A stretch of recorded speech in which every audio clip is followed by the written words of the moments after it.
English મ્યુઝિકના ઝાંઝિયાઓ માટે ખુશખબરી.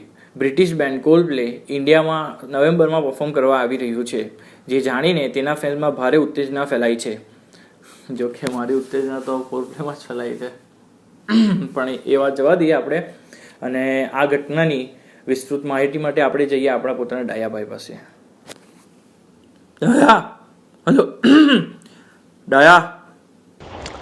તો તમે કોલ્ડપ્લેના બહુ મોટા ફેન લાગો છો. એકાદ સોંગ અમારા દર્શક મિત્રો માટે ગાઈને બતાવશો? પેરાડાઈઝ આગળ આગળ.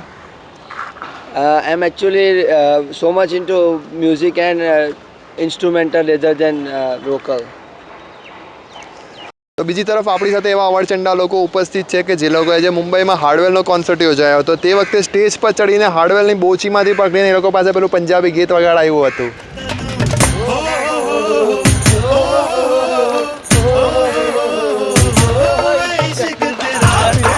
તમે જોઈ શકો છો. આ લોકો સાથે આપણે વાત કરીશું. તમે ખૂબ ખુશ જણાવો છો.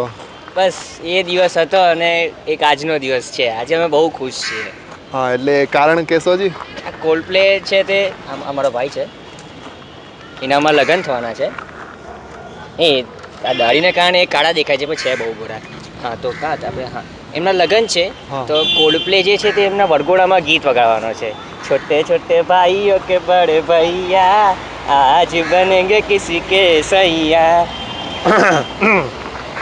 અને બીજું બી એક વસ્તુ કહેવાનું હતું. આ વખતે અમારે ગણપતિમાં છે ને તે પેલા ટુમોરોની વાળા ડેવિડ ગુપ્તાને બોલાવવાના છે. તમે આવી લાગજો. ડેવિડ ગુપ્તા? હા, David Gupta. You shot me down bang bang, I hit the ground bang bang. તો એક તરફ ખુશીનો માહોલ વ્યાપેલો છે, તો બીજી તરફ આપણે જોઈએ તો ચિત્ર એકદમ જ અલગ છે. આપણે વાત કરીશું અહીંયા સુરતના લોકલ બેન્ડ ભાઈના માલિક સાથે. તમારું નામ શું છે? चिमन जिंगा. તમારી શું વ્યથા છે? भाई व्यथा गई तेल लेने. अपने को एक ही प्रॉब्लम है, अपना देश आज़ाद होके 70 साल हुए ले तो भी ये लोग साले गोरे लोग के तलवे चाटते रहते हैं. ये भाई है ना भाई, इनके भाई की शादी थी तो वो अपने अमेरिका से वो आए रहे नहीं है, वो गोरे लोग उसको क्या बोलते हैं, ठंडे लोग, वो अंग्रेजी में बोले तो कोल्ड प्ले, वो लोग को ऑर्डर दे दिए ला. गांधी जी कह के गए ले स्वदेशी अपनाओ स्वदेशी अपनाओ, पर ये अपने लोग ही देश की वाट लगाने को बैठे ले. अब आप ही बताओ, नागिन डांस अपने से अच्छा वो गोरे लोग बजा पाएंगे क्या? आप बोले तो आपको डेमो सुना दूं? नहीं नहीं नहीं, चलेगा चलेगा. सुनो सुनो नागिन डांस का डेमो सुनो. नहीं.